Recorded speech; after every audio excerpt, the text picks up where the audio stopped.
Right, we want to settle down with our discussion this morning. We're looking at the state of economy with our panelists today. And of course, just to take a panoramic view, I should say, of what is happening in the country as far as the economy is concerned. And also what is happening in the world as well as far as the economy is concerned.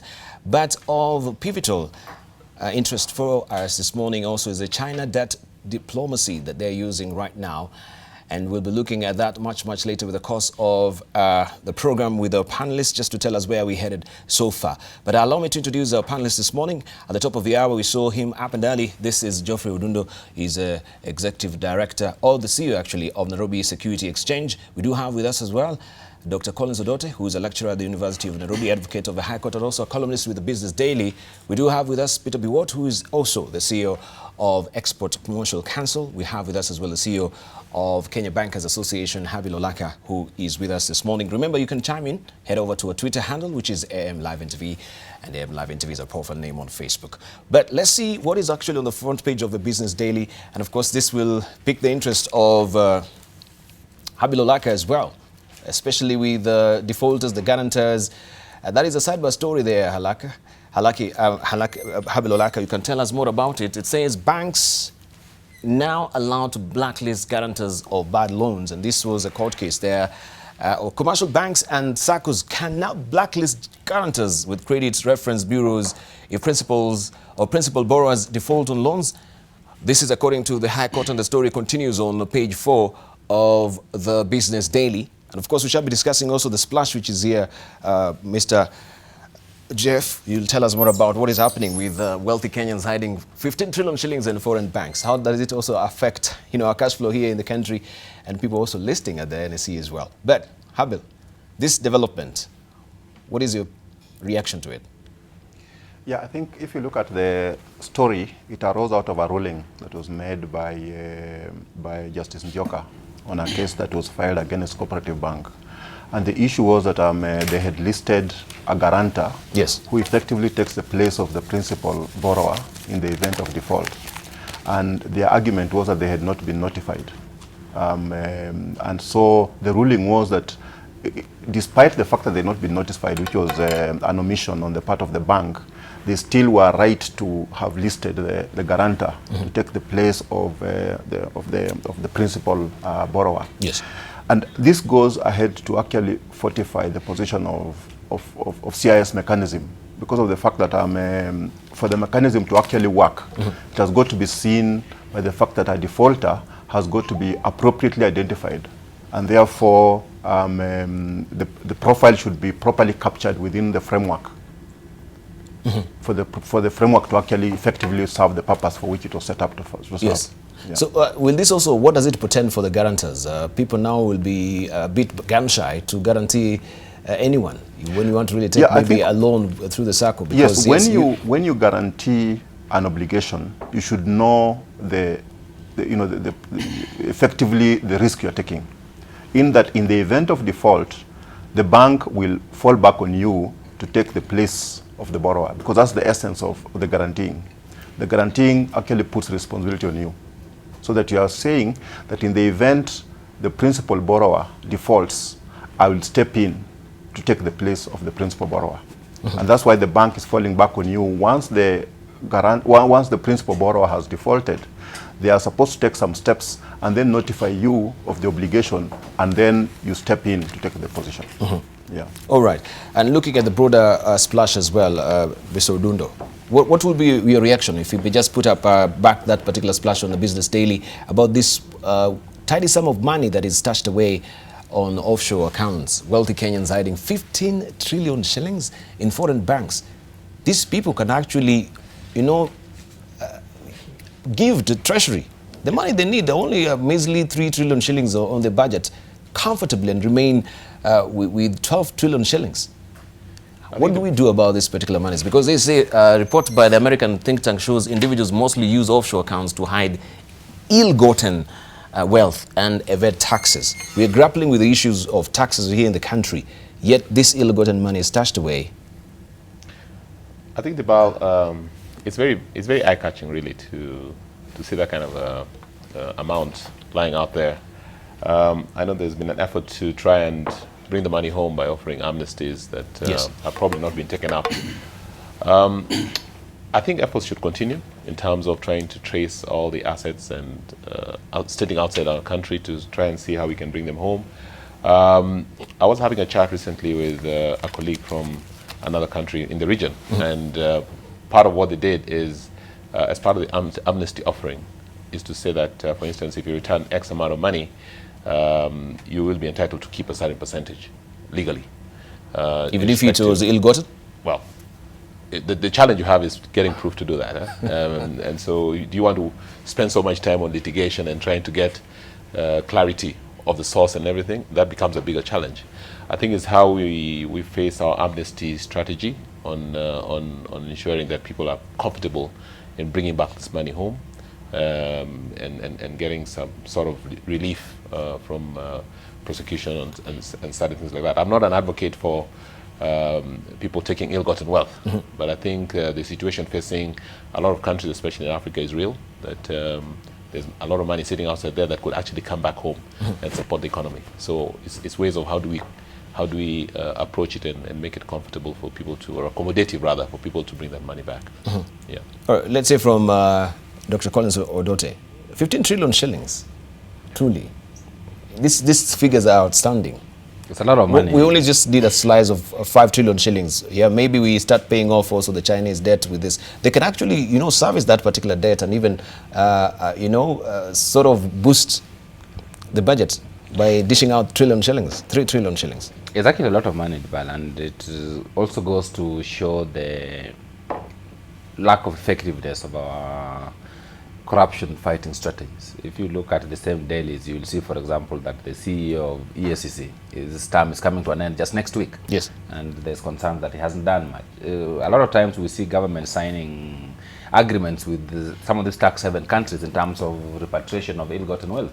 I think the last that was signed was with Britain, when Britain was here, and even Switzerland, just trying to ask ourselves, how can we be able to repatriate? While the idea of a tax amnesty sounds bad at first instance, I think if you look at it in terms of the amounts of money involved and the lack of effectiveness of our other strategies of jailing people and those kind of things, I think giving an amnesty under very clear circumstances would actually be useful, because this amount of money out of the economy is huge, and if it came, it will solve a lot of our burdens. Just last week but one, we were discussing the fuel on the tax on fuel, yes, and even the housing development funds. If you look at how much we're raising from that, just around 60 billion shillings or so.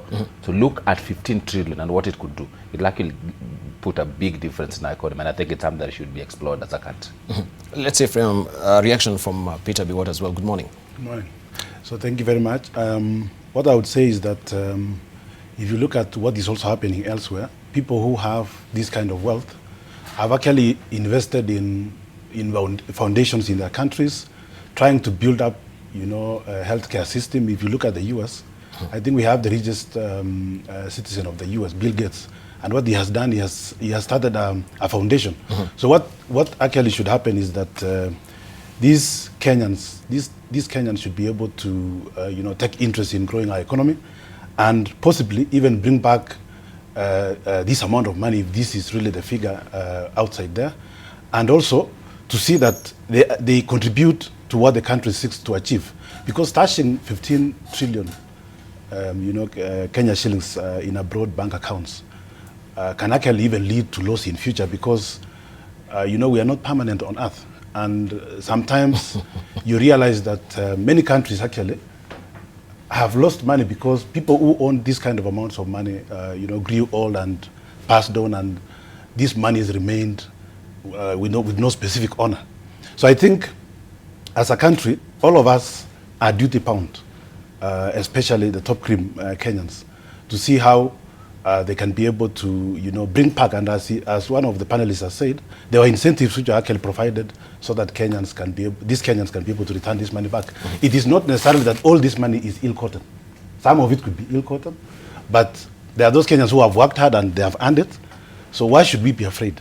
Why can't you come forward, even give contributions, to certain sectors of the economy, support initiatives of government, yes, build? Because every day we advocate for investors to come to the country. And you can be one of those investors, a domestic direct investor. You bring your money and you take part of the roads, and we can use the public partnership frameworks where you can build even a road and get the toll fees and contribute to your country. Isn't that a way of actually you'll be sanitizing this money? It's sort of a money laundering. So you'll go and then come put up a foundation. Is the doing good aspect of it, corporate social responsibility.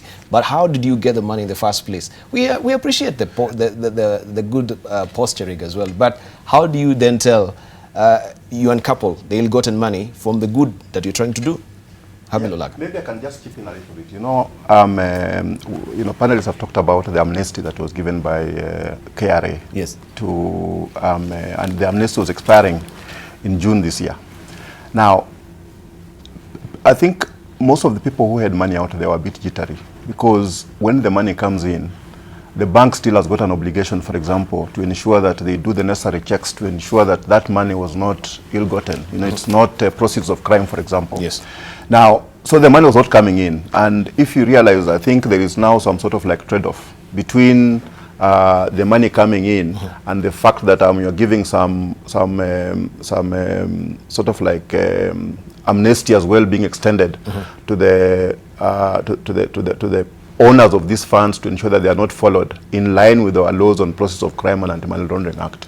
So the amnesty was now amended to give them an extended amnesty against following in case of any transgressions on process of crime and Anti-Money Laundering Act.